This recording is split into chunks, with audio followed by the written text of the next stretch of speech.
करू स्टार्ट. पहिल्यांदा मी परिचय देईल, प्रकरण हे सांगतील जे आहे आणि संपता आमचे मित्र ऍडव्होकेट साजिद शाह ठरतील. तर मी परिचय देतो. माझं नाव ऍडव्होकेट वाजेद खान बिडकर, माझे परम मित्र ऍडव्होकेट साजिद शाह. आज पुण्यात स्वारगेट येथे जे प्रकरण घडलेलं आहे त्या संदर्भातली ही प्रेस कॉन्फरन्स आहे. न्यायदेवतेवर व पोलीस यंत्रणेवर आमचा पूर्ण विश्वास आहे. आज जी ही प्रेस कॉन्फरन्स घेतली जात आहे त्यामध्ये आरोपीचे भाऊ या ठिकाणी बसलेले आहेत. मला असं वाटतं त्यांचा मास्क काढावा अशी विनंती करू नका, त्यांचा मास्क तसाच राहू द्या अशी आमची विनंती आहे. कारण की काय आहे, ही प्रेस कॉन्फरन्स घेण्यापाठीमागची पार्श्वभूमी जी आहे ती संरक्षण आहे. म्हणजे आरोपीने काय केलं नाही केलं ते कोर्ट ठरवेल. आज मला सुद्धा माझे जे मित्र आहेत हे साजिद शाह यांना सुद्धा, म्हणजे तुम्ही जर बघितलं जे रील चालू आहेत, व्हायरल चालू आहेत, आम्हाला स्वतःला पोलीस प्रोटेक्शनची आवश्यकता भासू लागलेली आहे. बॅड कॉमेंट्स, घाण कॉमेंट चालू आहेत. म्हणजे रेप केस वकिलांनी लढायची का नाही लढायची हा प्रश्नचिन्ह निर्माण होण्यासारखा आहे. 5 लोक उठतात, फोन करतात, त्रास देत आहेत. तर हे सगळं चाललेलं असताना जे ट्रोलिंग होते, जे सोशल मीडियाचे इन्फ्लुएन्सर आहे, जे कमेंट करतात, त्यांच्यामुळे आम्हाला किती त्रास होतोय, ह्यांना किती त्रास झाला आहे, यासाठी ही कॉन्फरन्स आहे. जे काही सत्यता आहे हे सांगतील आरोपीचे भाऊ. आपण सांगावं अशी विनंती आहे. बोला, माईक लावून बोला. स्वारगेट बलात्कार प्रकरणी दत्ता गाडे सदर प्रकार घडला. त्याच्या आधी तो गुलटेकडी मार्केट यार्डवरून भाजीपालाचा व्यवसाय करतो. तो विकून येत असताना स्वारगेट मार्गे केडगाव चौफुलाला येत असताना सदर प्रकार घडला.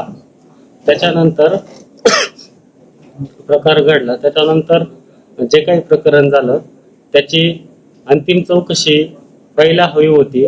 पोलीस यंत्रणेवर आमचा पूर्णपणे विश्वास आहे. न्यायदेवतेवर पण पूर्ण विश्वास आहे. ज्या महिलेसोबत जी घटना घडली त्या व्यक्तीला पण पूर्णपणे न्याय मिळाला पाहिजे. जो काही ह्या गोष्टीनंतर जो काही कोर्ट निकाल देईल तो आम्हाला मान्य आहे. पण ह्या प्रकरणाची सखोल चौकशी व्हायला पाहिजे.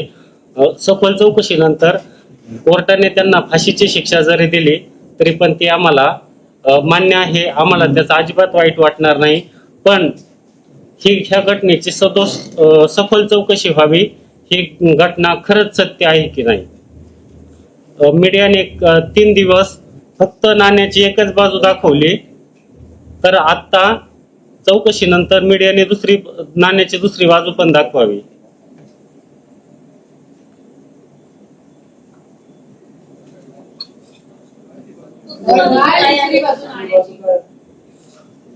जो काही व्यवस्थित तपास करून जी काही सत्य बाजू आहे ती समोर यावी. तपास अशी त्यांची मागणी आहे. म्हणजे आज जे काही लोक सोशल मीडियावर मीडिया ट्रायल चालवत आहेत काही लोक, आणि असं म्हणणार नाही पण बरेच पत्रकारांनी मदत केली, चांगली बाजू सुद्धा आणलेली आहे. तर त्यांचं तेच म्हणणे, आज ते इथे जे बसलेले आहेत त्यांचं असं म्हणणं आहे की लोकांनी आपली मतं न मांडता हे सगळं न्याय यंत्रणेवर, न्यायदेवतेवर सोडून द्यावं, पोलीस यंत्रणेवर सोडून द्यावं असं यांचं म्हणणं आहे. म्हणजे यांना जो की तुम्ही केलंच असेल गावात त्रास, या गोष्टीसाठी ते आपल्या समोर आले. गावातल्या लोकांचा आमच्याकडे बघण्याचा दृष्टिकोन बदललेला आहे. आमच्याजवळ आमच्याशी संपर्क ठेवण्याची गावातल्या लोकांची अजिबात इच्छा नाहीये.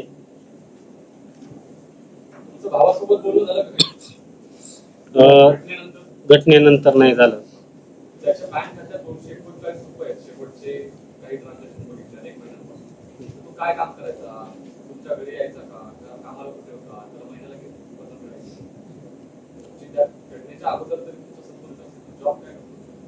तो भाजीपाल्याचा व्यवसाय करायचा. हो, गावाकडनं उचलायचा, मार्केटला नाही.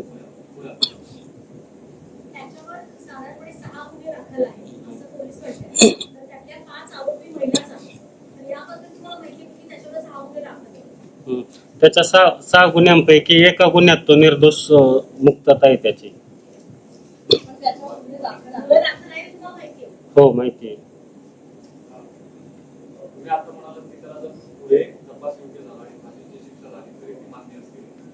का वाटतं तुम्हाला की हो का? तो जरी भाऊ जरी असला तो गुन्ह्यात जर दोषी असेल तर त्याला शिक्षा झालीच पाहिजे. एक मिनिट. त्याचं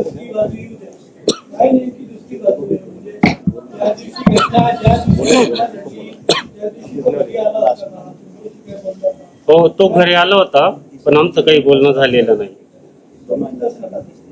तो घरी आलेला होता पण त्याच्या पाठीमागच्या गुन्ह्यांमुळे त्याचं नाव थोडंसं बदनाम झाल्यामुळे फारसं काही मी त्याच्यासोबत बोलत नव्हतो.